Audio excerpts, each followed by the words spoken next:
Boom! Hey boardies, welcome to AmassGames. My name is Simon. Today we have a setup plan review for Good Cop Bad Cop 4th edition that is coming to Kickstarter. Now I've already preloaded this to a degree.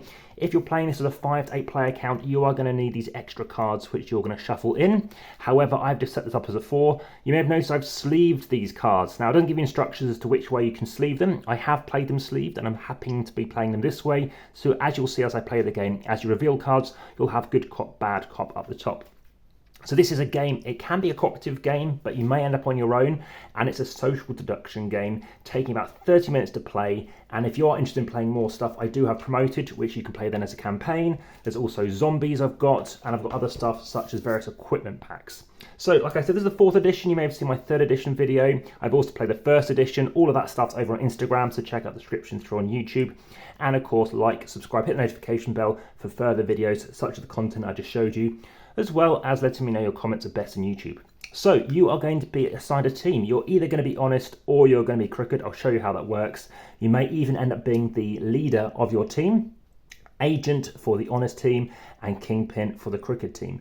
What you're going to do is, like I said, for a 4-player game, which is how I'm going to set this up, you're going to shuffle up these roles and everybody is going to take one. So somebody's going to have this, someone's going to have this, someone's going to have this, and let's just say I've got whatever this is. I happen to be an agent. Okay, so how is this going to work? You're going to take the remaining cards and shuffle them up, and everybody is going to get 2 more cards each.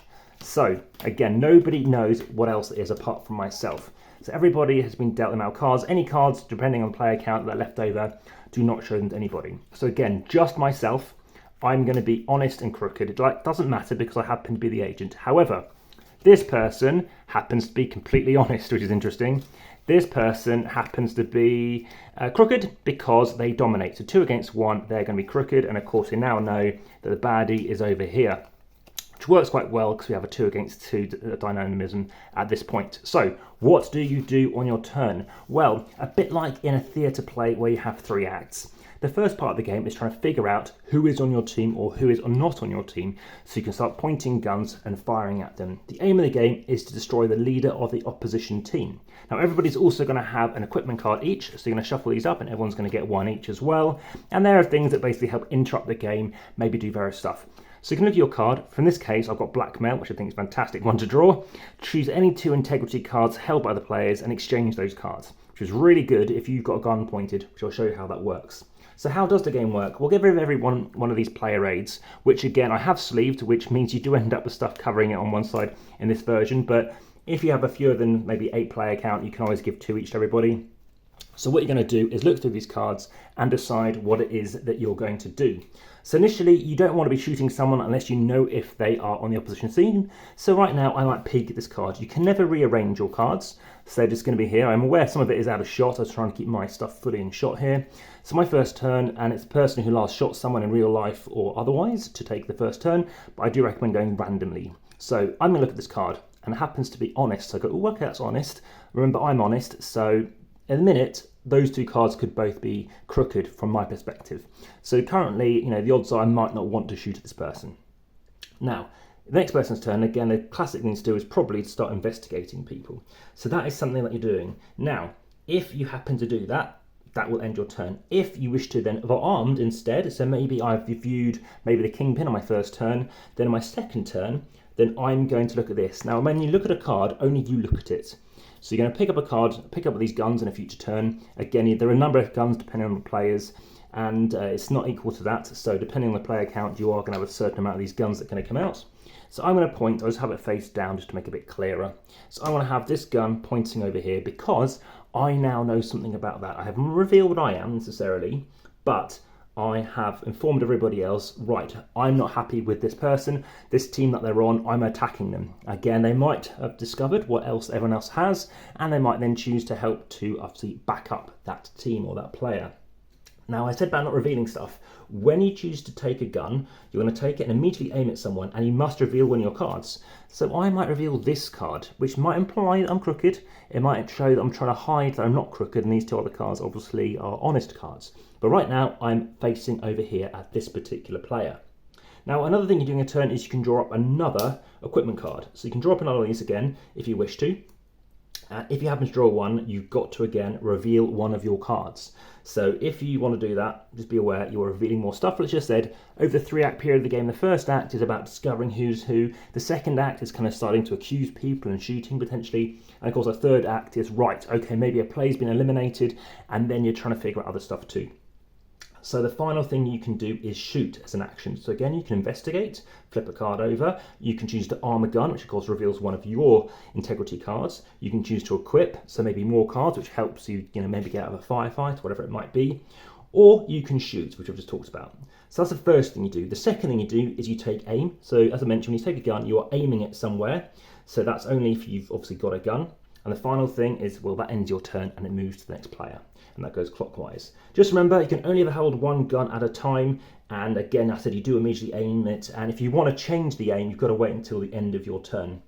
When you do aim, you've got to announce who you are aiming at, just so it is clear which way you are pointing, because that, of course, might not work. And as the game goes on, you are eventually going to fire. So on a future turn, you again could be shooting. So again, you've got the gun, it's come back to your turn again, and now you've shot. Now, this person, again, happened to be the kingpin. So in this case, what they're going to do is they're going to take a wounded token. So a wounded token can only go to those leaders. Now, if you don't happen to be one of those characters, a leader, then you are eliminated. However, you may think you're out of the game, but of course, if your team happens to win at the end of the game, based on the various, obviously, cards you've got in front of you, then you can class yourself as being on the winning team. So that is something to be aware of. Whilst there is player elimination, it's not a particularly long game, and as the various editions of the game have come out, I have preferred it. So again, you do win if you happen to eliminate the opposition's leader. Of course, you lose if your team gets eliminated. So again, figure out who's on your team and then go from there. Some people might not like the fact that you've obviously got to have that threshold as you build up, but as the more players I've had of it, the more I've experienced and preferred it, especially over One Night Ultimate Werewolf, which I've played a huge amount of times. That is a very quick 5-minute game, but it does lack a little bit in strategy, and in terms of the really good, I guess, memories, which is what it all comes down to, the experience and enjoyment, there's a lot more discussion. I mean, I've had discussions about games of what a good cop, bad cop, which have lasted longer than the game itself, which is always a good sign in my opinion. So that is something to recommend. Like I said, I do love those other stuff to like promoted, which means you can become lieutenant and you get various other benefits too. When you do shoot, you do lose your gun as well, so that goes back to the table. Somebody else can take it as well, and again, that is how that's going to work. So again, if you do get shot and you are eliminated, you also do draw a card if you happen to be a leader. So that is something to be aware of. And yeah, of course, people will know who you are. So that is pretty much how you sum up the game. As I mentioned in the unboxing teaser trailer preview over video, this box, unlike the third edition, slides out this way as opposed from the top, which maybe is better in terms of space. And you've still got the boom and of course good cop, bad cop going on there too. Very horny, should we say, art going on here. That has been a change. Again, I have been playing its sleeves and enjoying so too, because without sleeving a game, especially a game like this, and you start having a marked corner, you'll start knowing, of course, if this happens to be an agent, which is of course very important to be aware of. So that happens to be the game Good Cop, Bad Cop. Like I said, it has won a number of awards. It's by Paul the Pin Games. Brian Henk is the designer. Again, the more I've played, the more I've enjoyed it, which has been great. Slightly bigger box than the original edition, but also higher rated. Like I said, has had some improvements. There is a typo actually in the rulebook, so hopefully that does get corrected. And yeah, it has been an interesting play experience. I have played at numerous player counts. I don't think there's any difference in how I prefer it. I think with a higher player count, you may potentially have a slightly longer game. I haven't noticed it to be a long game though, but you do get more interesting interactions, like changing of direction has a bit more of an impact. You might have to wait longer for your turn, but equally you can play other cards. So when it's not your turn, you can sometimes play an equipment card. So that's really cool. They can, like I said, can be played at any time unless otherwise specified, which is why I just want to caveat that. So you can investigate any two players. Of course, when you do it, you might have to obviously decide when you wish to play it. So just be aware of that. And there is a hand limit of equipment, like I said, to 1. So you can never have more than 1 card. So you do need to discard down. There are other expansions, Undercover, Bombers and Traitors and other such things. And yeah, like I said, I've my rating for this, like I said, it keeps on going up. I don't know what I'll give this currently. My average rating is a 6.34 or something like that. This is definitely a very good rating for me. And it all fits very nicely in the box and all the rest, as you probably would expect. But yeah, this has been Good Cop, Bad Cop. And if you have any other questions, of course, do let me know in the comments best on YouTube. Via the description on YouTube, you can support the channel via Patreon. I do talk about this on the podcast. Also check out various other things. Of course, you do want to sort your cards based on type at the end, so when you do deal out the cards again. Also check out the Instagram, like I said, post photos over on there, and through the Facebook, where you can join the discussion. But for now, that's good cop, bad cop. Back to the table.